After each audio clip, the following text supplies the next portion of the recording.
Nagbukas ang kwento kung saan ang isang lalaking nagngangalang Yang na naglalakad habang hila-hila ang kanyang samurai sword.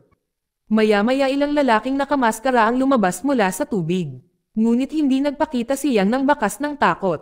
Kalmado at matapang ay mabilis na pinabagsak ang bawat kaaway sa isang iglap. Ang kanyang mga kalaban ay bumagsak ng walang pagkakataon na lumaban. Hanggang si Yang sa wakas ay humarap sa Grandmaster Swordsman ng kanilang grupo. Nang walang sabi-sabing nakipag-away siya at umusbong ang laban sa pagitan nila, nagtagumpay siya sa pagtalo sa Master. Dahil dito inangkin ni Yang na siya na ang nangungunang eskrimador sa mundo. Si Yang pagkatapos ay nagbukas ng isang maliit na kahon na naglalaman ng isang sanggol na babae. Ang batang ito ay isang inapo ng kanyang mga kaaway. Isang angkan na nakipag-away sa kanyang sarili sa loob ng 500 taon. Upang wakasan ang lahat, si Yang ay inatas ang alisin ang bawat huling miyembro ng lahi ng kaaway. Na may hawak na espada, handa si Yang na kumpletuhin ang kanyang misyon. Ngunit ang matamis na ngiti ng sanggol ay hindi inaasahang nagpapalambot sa kanyang puso. Na nabasag ang kanyang matigas na panlabas, ang pagpili ng pakikiramay kaysa sa tungkulin, kaya nagpasya si Yang na iligtas ang sanggol at isama ito sa kanyang paglalakbay. Habang si Yang ay tumakas kasama ang sanggol, ang kanyang sariling clan na kilala bilang ang malungkot na plauta. Isang kinatatakutang grupo ng mamamatay tao mula sa silangan ay nagsimulang tumugis sa kanya. Upang protektahan ang bata, pinilit ni Yang na patayin ang mga miyembro ng kanyang sariling clan. Ang dalawa ay huminto sa isang maliit na kainan upang mabusog ang kanilang gutom. Sa lalong madaling panahon, isang matandang babae na may-ari ng tindahan ay lumapit. Ngunit si Yang ay likas na sinaksak siya ng mga chopstick sa kanyang kamay dahil nakakaramdam siya ng isang nakatagong banta. Lumabas na gustong tapusin ng babae ang buhay ng sanggol. Pagkatapos niyang matapos ang kanyang pagkain, sinunog ni Yang ang tindahan at umalis kasama ang bata na hawak sa kanyang mga bisig. Sa lalong madaling panahon, pagkatapos sumakay si Yang sa isang barko na bumisita sa isang dating kaibigan sa isang malayong lupain. Na walang dala kundi ang damit sa kanyang likod at ang sanggol na kanyang inaalagaan. Pagkatapos ng mahabang paglalakbay ay nakarating sila sa isang tiwangwang at walang buhay na bayan na tinatawag na Lod, na matatagpuan sa kanlurang disyerto. Kung saan siya ay sinalubong ng isang lalaking nagngangalang 8-Ball. Sa sandaling iyon ay ipinakita sa kanya ni Yang ang isang larawan ng kanyang matalik na kaibigan na si Smiley. Kung kaya't agad silang dinala ni 8-Ball sa sirasirang bahay ni Smiley na nagpapakitang matagal na siyang patay. Kasabay nito ang dating master ni Yang na pinuno ng angkan ay sinimulang subaybayan siya gamit ang kanyang mga kawal. Sa gabi, si Yang na nababagabag sa patuloy na pag-iyak ng sanggol ay biglang inatake siya ng isang babae na may hawak na espadang kahoy. Ang babae ay nagngangalang Lin. Malamang na tinuruan ni Smiley si Lin kung paano humawak ng espada at ipinagpalagay niyang si Yang ang nagdadala ng kanyang legacy. Gayunpaman, nang mapansin niya na walang pangalan ang sanggol, ay pinangalanan siya ni Lin ng April. Pagkatapos noon ay nag-alok si Lin kay Yang ng isang deal, kung saan tuturuan niya ito kung paano mag-aalaga ng maayos para sa sanggol, kasama ang pagpapalit ng mga lampin kapalit ng kanyang tulong sa isang negosyo sa paglalaba. Nang marinig ito, si Yang ay pumayag agad na sumang-ayon na simulan ang kanyang bagong buhay sa hindi pangkaraniwang gawain. Isang umaga, 3 teenager na lalaki ang pumasok sa tindahan ni Yang bilang kanyang unang mga customer. Sa halip na kumilos bilang regular na mga customer, tila sinasadya nilang inisin si Yang. Nananatiling kalmado si Yang, ngunit lumalala ang sitwasyon, buti na lang at dumating si 8-Ball sa tamang oras. Nang walang pag-aalinlangan ay humakbang siya ng mabilis na sinunggaban ang bawat isa sa isang masakit na paghawak at pinipilit silang umalis. Sa sandaling hamupa ang gulo si 8-Ball ay iminumungkahi nilang maglakad-lakad sila na nagpapahinga at ginalugad ang lugar habang nag-uusap ng bahagya. Habang sila ay naglalakad, si 8-Ball ay nagsimulang sabihin kay Yang ang tungkol sa kasaysayan ng bayan. Na naglalarawan kung paano ito dating umunlad bilang isang mataong destinasyon ng Circo sa paglipas ng mga taon. Gayunpaman, ang Circo ay nagsara at ang bayan ngayon ay inabandona at napabayaan. Sa kabila nito, ang ilang mga residente ay walang pagod na nagtatrabaho upang muling buhayin ang Circo na umaasang maibalik ang dating kaluwalhatian nito. Sa kasamaang palad ay hindi pa nila nakikita ang pangarap na iyon na natutupad habang ang mga bisita ay nananatiling natatakot. Araw ay lumipas at si Yang ay nagsimulang mapagtanto na marami pa siyang dapat matutunan sa buhay. Sa bagong lugar na ito ay nakakuha siya ng simple ngunit makabuluhang mga kasanayan. Tulad ng paglalaba ng mga damit, sa pagtatanim ng mga bulaklak at maging sa pagdidisenyo at pag-aalaga sa isang hardin. Hindi lamang iyon, nagsimula din siyang makipagkaibigan sa mga nakapaligid sa kanya at nagkakaroon ng mga koneksyon na nagpapadama sa kanya na tinatanggap siya at pinahahalagahan.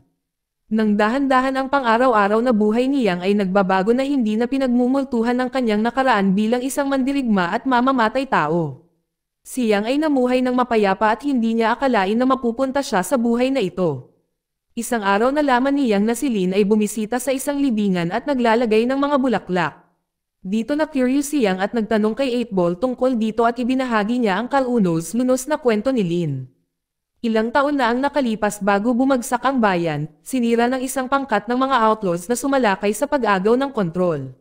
Sa panahong ito ay nahuli si Lin at ibinigay upang pagsilbihan ang kanilang mga pinuno. Ngunit nagtagumpay siya sa pagtakas at desperado sa kanyang kalayaan. Dahil dito binaril siya ng lalaki at bigla siyang natamba. Ang ama ni Lin ay nagmamadaling pumunta ngunit siya ay nabaril sa dibdib at agad na napatay. Ang kanyang ina at sanggol na kapatid na babae na nakipagtagpo sa parehong kapalaran ng ama na namamatay sa harap mismo ng kanyang mga mata habang si Lin ay nakaligtas. Mula sa araw na iyon si Lin ay kinain ng isang nag-aalab na pagnanasa para sa paghihiganti. Siya ay nagsanay ng paghagis ng kutsilyo ng walang pagod. Desididong ipaghiganti ang kanyang pamilya. Isang araw dahil sa kanyang kwento, nagpa siya siyang naturuan si Lin kung paano maghagis ng kutsilyo ng tama. Piniringan niya ito at tumayo si Yang sa harap ng target. Ginagabayan siya na magtiwala sa kanyang instincts at tumutok. Sa una ay nag-aalangan si Lin ngunit sa lakas ng loob ni Yang ay nagawa niyang ihagis ang kutsilyo habang nakapikit ang kanyang mga mata at tumama sa target nang hindi sinasaktan si Yang. Na-inspirasyon ng kanyang tapang si Lin ay na-curious tungkol kay Yang. Binato ni Lin si April mula sa likod ni Yang, nag-react agad si Yang na sinalo ang bato sa himpapawid. Sa gabing iyon ay naiintriga pa rin si Lin sa tanong ni Yang kung bakit tinawag siyang malungkot na plota. Na may malamig na tono na binata ay pinaliwanag na ang pangalan ay nagmula sa haunting flute tulad ng tunog na lumitaw. Si Lin pagkatapos ay binigyan siya ng kwintas na mula sa kanyang ina at bilang kapalit ay binigyan siya ni Yang ng isang pares ng mga espada. Nasa sabik na inindayog ni Lin ang mga espada at nasulyapan ang maalamat na blade ni Yang. Sinubukan niyang tanggalin ito sa kaluban para malaman, ngunit nabigo siya, dahil si Yang ay sinelyuhan ito para maiwasang magamit ito. Inaangkin niya na ang pagtanggal sa kinalalagyan ng espada ay mag-aalerto sa kanyang angkan sa kanyang kinaroroonan na nagbubuklod sa kanya. Samantala ang pinuno ng Sadflat Clan at ang kanyang mga tagasunod ay patuloy na sinusubaybayan si Yang. Sa panahong ito inilalaan ni Yang ang kanyang sarili araw-araw sa pagsasanay kay Lin sa sining ng espada na nagtuturo sa kanyang mahusay na makapangyarihan mga diskarte sa bawat tumpak na galaw. Gabi-gabi ay marubdob silang nagsasanay sa ilalim ng langit na puno ng bituin. Ang mga sesyon ng pagsasanay na naglalapit sa kanila. Sa bawat araw na lumilipas isang gabi sa gitna ng kanilang pagsasanay sa espada biglang humakbang si Lin pasulong at walang sabi-sabi at hinalikan si Yang. Nagulat si Yang at walang karanasan sa pag-ibig si Yang ay nanigas na nabighani sa nakakagulat na aksyon ni Lin ngunit nakakakilig. Bilang isang resulta ng init na kumalat sa kanya at ang kanyang kamay ay likas na humahaplos sa kanyang mga labi. Habang sinusubukang hawakan ang hindi pamilyar na pakiramdam na ito. Hindi nagtagal pagkatapos bumalik sa bayan ang isang grupo ng outlaw cowboys na tila hinahanap si Lin. Gayunpaman itinago siya ng mga tao sa bayan kaya't ibinalik ng mga outlaw ang kanilang pagsalakay sa mga tao ng bayan. Pinahirapan nila ang mga tao sa bayan nang makita ni Lin ang pinuno sa gitna nila. Umusbong ang galit ni Lin na handa silang labanan, ngunit itali siya sa poste para sa sarili niyang kaligtasan. Dahil naramdaman niya ang panganib na kinumpiska rin niyang ang espadang ibinigay niya kay Lin. Ngunit si Lin ay may matalinong panlilinlang sa kanyang manggas nagtago siya ng kutsilyo sa kanyang bote, gamit ito ay nagawa niyang makawala. Ang malupit na outlaw na pinuno pagkatapos ay nagpatuloy sa kanyang paghahanap para sa isang bagong biktima.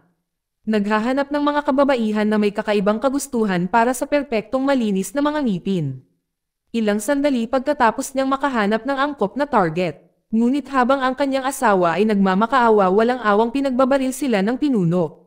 Habang ang kanilang dalawang teenager na anak na babae ay tumatakbo papunta sa kanilang mga walang buhay na magulang. Nakita ng pinuno ang babae at agad niya itong kinuha. Sa oras na ito biglang dumating si Lin na nakasuot ng pulang damit. At inaalok ang kanyang sarili sa pinuno ng outlaw. Dahil balak niya siyang tapusin para sa kanyang panghihiganti. Samantala ang mga taong bayan ay napagtanto na si Lin ay tumakas, sumugod sa laundry shop. Siyang na alam na si Lin ay naghahanap ng paghihiganti. Nag-aatubili na binubuksan niyang ang kanyang maalamat na espada. Sa sandaling gawin niya ang pag-iyak ng mga inaangkin ng talam na umaalingaw-ngaw sa buong gabi na nakakuha ng atensyon sa pinuno ng malungkot na plota. Habang si Lin nakatayo siya ay handang harapin ang pinuno. Gayunpaman, naputol ang kanyang plano nang makilala niya ang kakaibang pabango nito. Napagtanto ang kanyang tunay na intensyon. Bilang resulta si Lin ay tinutukan ng baril ngunit biglang sumulpat siyang na tinapos ang mga outlaw ng walang awa. Habang sinusubukang tumakas ng outlaw leader, hinarangan siya ni Lin at pinatamaan ng kanyang kutselyo. Ngunit nang tanggalin nila ang maskara ito pala ay hindi ang pinuno dahil ang tunay na pinuno ay nakatakas na. Sa sandaling napagtanto niyang na ang kanyang presensya ay maaaring magdulot ng mas malaking panganib. Kaya naman siyang ay nagpasya na umalis sa bayan. Gayunpaman si 8-Ball at ang mga taong bayan ay nakatayo sa kanyang paraan na nagpapaliwanag na ang mga outlaw ay hindi maiiwasang babalik dahil sa mga aksyon ni Lin. Gayunpaman pagod na sila mula sa mga taon ng pang-aapi ang mga tao sa bayan ay nagpasya na lumaban. Nang marinig ito niyang nagpasya siyang manatili at magtulungan. Sila ay naghukay ng isang nakatagong libingan na nagpapakita ng mga nakatagong armas na mga bala at mga pampasabog. Nakakagulat na si Ron na napahiya sa pamamagitan ng pagkalagkad sa likod ng isang kabayo ay talagang isang retiradong sharpshooter. Noong gabing iyon na nakaupo ang dalawang dating killers sa isang garden na nagbabahagi ng kanilang mga kwento. Kinuwento ni Ron kung paano siya namuhay noon bilang isang kriminal hanggang sa binago ng isang babae ang kanyang landas na nagbigay inspirasyon sa kanya na iwanan ang kanyang madilim na nakaraan. Nanaantig sa kanyang kwento, pumunta siyang kay Lin at ibinigay sa kanya ang kanyang espada. Kinaumagahan, tumunog ang kabayanan na hudyat ng paglapit ng kalaban. Ang mga tao sa bayan pagkatapos ay pamwesto na maghanda upang ipagtanggol ang kanilang tahanan. Sa panahong ito ay nakatayo siyang sa harapang linya hawak ang kanyang maalamat na espada. Habang si Ron ay pumwesto sa sarili gamit ang isang sniper rifle sa itaas ng matataas na carousel na handang magbigay ng takip. Pagdating ng mga cowboys agad nilang inihanda ang kanilang mga baril, sa lalong madaling panahon ay sinukat nila ang carousel sa pagtatangkang makuha si Ron. Nang may mabilis na pag-iisip si Ron ay matapang na tumakas at pinasabog ang carousel. Ginagawa itong isang libingan para sa bitag ng mga cowboy sa loob. Ngunit ang mga nakaligtas na cowboy ay muling nagsama-sama at naglulunsad ng isang malupit na pag-atake sa mga tao ng bayan. Sa gitna ng laban ay biglang lumitaw ang mga ninja na nakamaskara sa mga rooftop na hudyat na dumating na ang malungkot na Plota clan. Sa panahong ito ay hinarap niyang ang mga miyembro ng sarili niyang clan. Nilabanan sila ng mahusay at mabilis na ipinakita ang mastery na minsan ay naging dahilan ng kanyang pagiging assassin. Habang siyang at Lin ay tumakas patungo sa laundry shop na walang humpay na hinahabol sila ng mga ninja. Pagkatapos ay ipinagkatiwala nila si April kay 8-Ball na humihiling sa kanya na protektahan siya. Gayunpaman si 8-Ball ay malapit nang napatay at si April ay nakuha ng pinuno ng bandido. Nang marinig ang kanyang mga iyak siyang ay patungo sa hideout kung saan ang pinuno na lang ng bandido ang natitira upang harapin ang paghihiganti ni Lin. Gayunpaman ang kanyang laban ay hindi pa tapos, dahil siyang ay kailangan pang labanan ang pinuno ng kanyang clan. Ang master na itinuring siyang na isang taksil ay agad na hinamon siya sa isang tunggalian. Sa panahon ng matinding tunggalian na hinarap niyang ang kanyang master. Habang ang tunggalian mismo ay nananatili, hindi nakikita ang kahihinatnan ay malinaw na siyang ay nakatayo at nagtagumpay. Sa lalong madaling panahon matapos talunin ang kanyang master sa isang nakamamatay na hampas sa leeg. Sa pagtatapos ng labanan nagpaalam siyang kay Lin at sa natitirang mga taga-bayan na may mabigat na puso.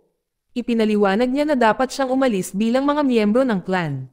Ang clan ay maaaring dumating anumang oras na nagbibigay ng panganib sa sino mang malapit sa kanya. Para sa kaligtasan ni April ay ipinagkatiwala niya ito kay Lin na lumuluhang tinatanggap ang responsibilidad. Nagbabahagi ng isang huling makabuluhang sulyap sa bata, tumalikod at lumakad na iniwan ang bayan at ang mga taong naging bahagi ng kanyang buhay. Dito nagtatapos ang kwento. Salamat sa panonood kaibigan.